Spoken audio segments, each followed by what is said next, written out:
Right guys, welcome back to the channel, welcome back to another video. In this one I'm just going to be showing you how to change the front wheel bearings in your DT Swiss Centerlock disc front wheel.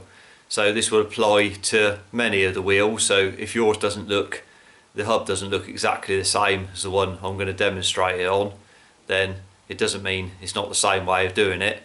It just the hub might look slightly different, but the principle is the same. So I'll go ahead, I'll run through the steps. So here we have the disc front wheel.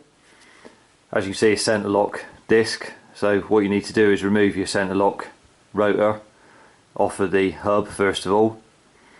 So to do that you just need a cassette lock ring tool to remove the disc.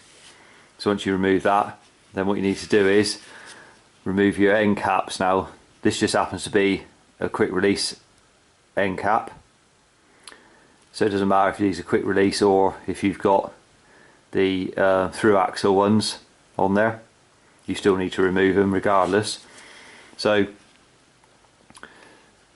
what you need to do is, either if you've got a vice, what you can do is get a pair of soft jaws in the vice, and then if you lay the wheel down, open the vice up, lay the wheel down and clamp it just on the end cap, doesn't matter which side you do it on, and clamp it up on there, and then using the wheel rim, hold on either side and just pull up quick like that, then it'll remove the end cap off of there. Now if you haven't got a vice to hand to do it with, then you can get a piece of cloth just to protect the end cap, and then if you get yourself a pair of adjustable pliers like those for instance, so you can hold on the end caps. I'll just show you how to get it off using a pair like this.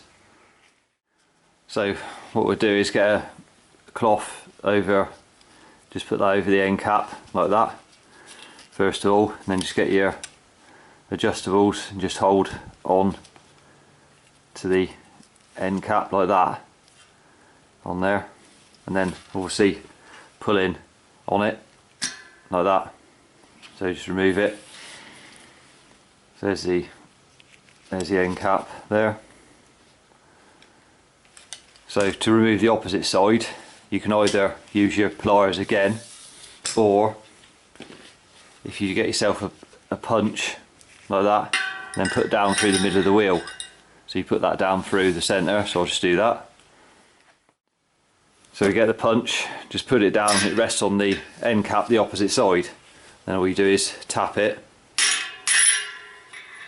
to get rid of the end cap out of the way. So there's the opposite side.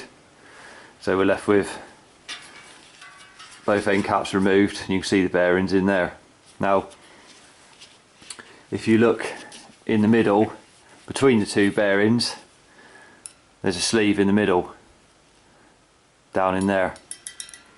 So what you need to do is offset that sleeve to one side, so as when you're using your punch you can put it down through, doesn't matter which side you do first, you can put it down through and rest it on the bearing, but that sleeve at the minute is in the way. So what you need to do is get yourself something like the end of a handle of a screwdriver, so as you don't damage the sleeve inside, because if you put a mark on it, then if you got a through axle you go to put it through there, depending on what size your through axle is, and it might interfere and get jammed on the burr that you put on it by forcing it with a piece of metal in there.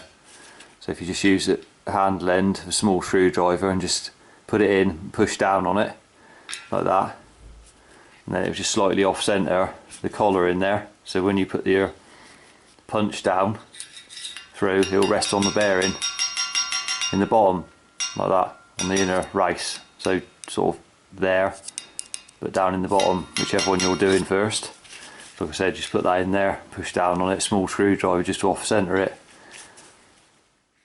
So the next step, we got a block of wood on a hard surface. So block of wood obviously to protect the hub. So if you've got a decent bench to use, put your block of wood on a bench and do it like that. Now I'm just showing you it like this so as you can complete the job at home and you don't need any special tools to do it with. So that's what I'm showing you like this. If you've got obviously a bench, decent bench to put it on, then you can do it on a bench. So what you want to do is, like I said, I've off-centered the collar in the middle, and it'll only move slightly out of the way, just enough so if you get a small punch you can put it down inside like that, and it'll just hit the bearing in the bottom. It'll just rest on it. It's not a lot, so it's just a tiny edge sticking out there, just enough to rest the punch on. So all you do is rest it on there like that, and then give it a couple of taps like that. So there's a bearing from this side. Now there's a spacer in between, and the reason when you've got it like that on top of the bearing, the reason you're trying to offset it slightly just to be able to hit that inner race there with the punch down inside.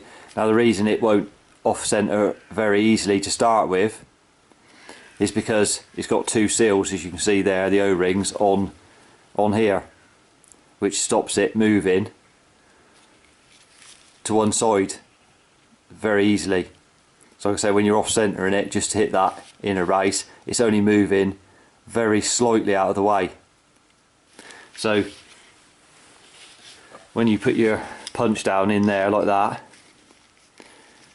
to hit it, the punch has got to be an angle, not straight down like that. You've got to put it down the side and keep it angled over enough just to be able to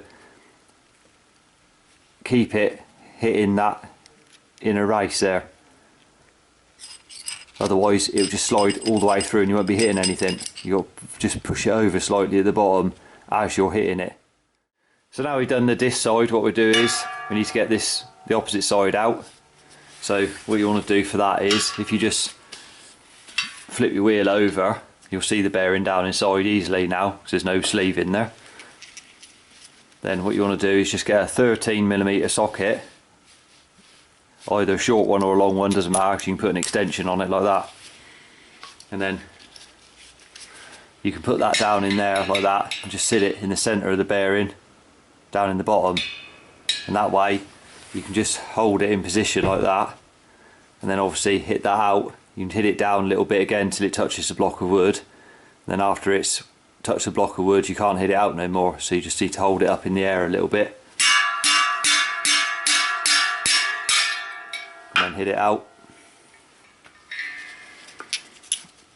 And there we have the opposite side one.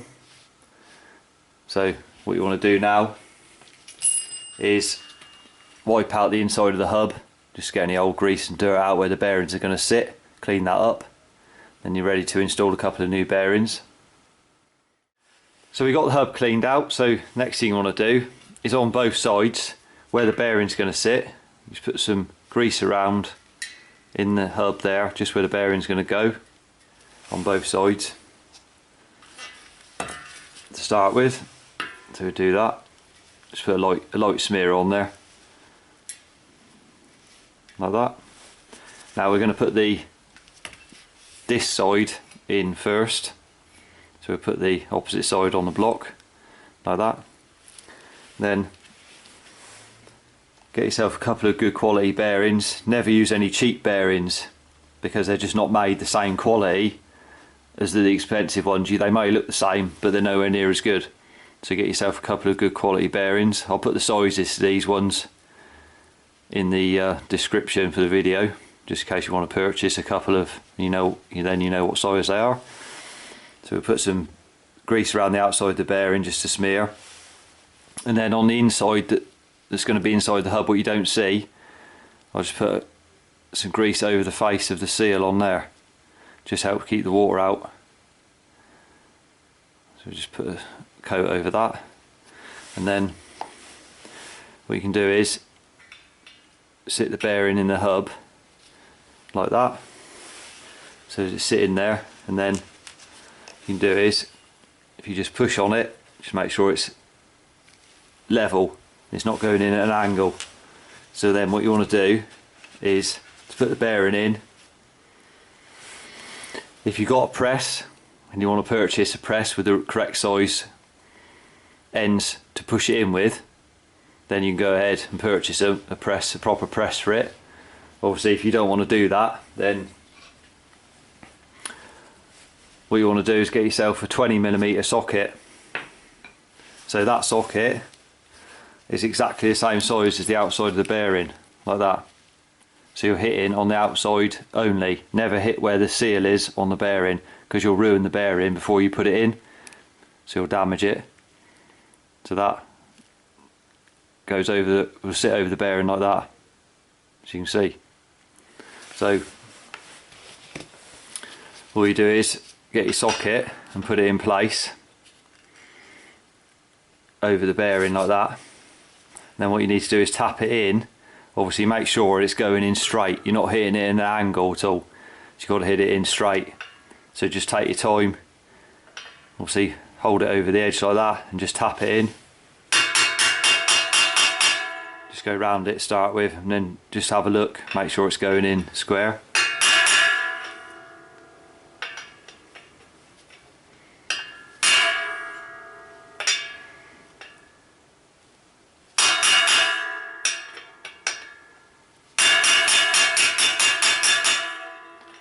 Once you start it to go in like that, just carry on knocking it in.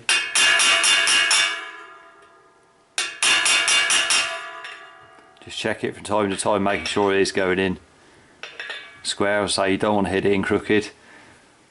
Once it's gone down in there a little ways, the socket is the same size as the bearing, so it just sits there like that, exactly where you can't move it side to side. So it'll sit exactly over the bearing.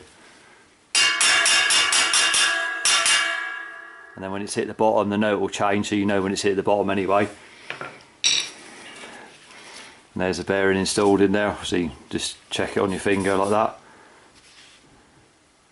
Make sure it's spinning as it should. And then what we do is put it down on the disc side, and then what we do is put some grease on the end of your collar for the middle, your spacer there, and that'll help stick it down in there in position, and it won't move around so much. So if you lower it down in there, just stick it down in the bottom there like that, rest it in place, making sure that it's actually touching the bearing in the bottom and it's all the way down like that. And then get your bearing for the non-disc side, put some grease on the face again that's going inside the hub that you're not going to see.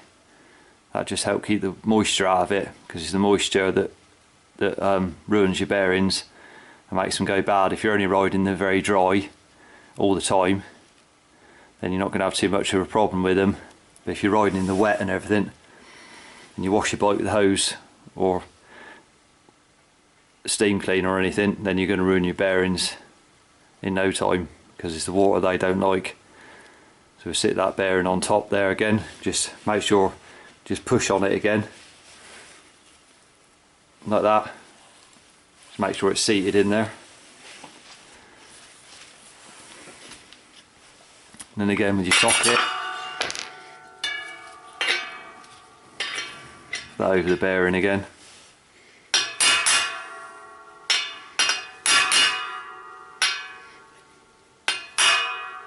Just tap it in.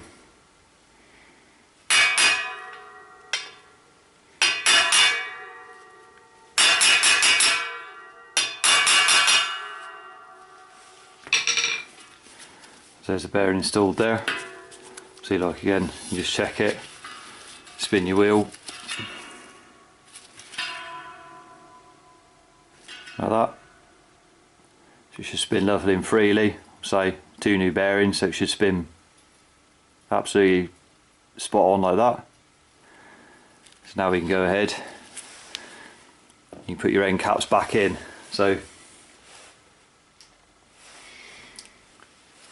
with your end caps, see, one of them was longer and one of them was shorter on the end, so the longer one goes in the disc side, So before you put them back in, what you want to do is put a bit of grease around the actual cap, like that. Put a bit of grease over the bearing, over the face of it, like that, and then you can just pop your end caps back in, like that, in position. And it'll be the same on the other side. Get your end cap, put some grease over it, just makes them easier to remove again when you need to.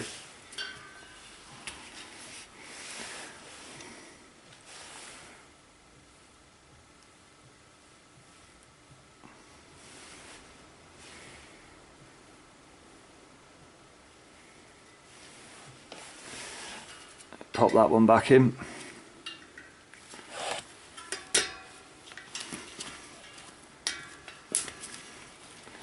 Like that. So there's 2 new bearings in there.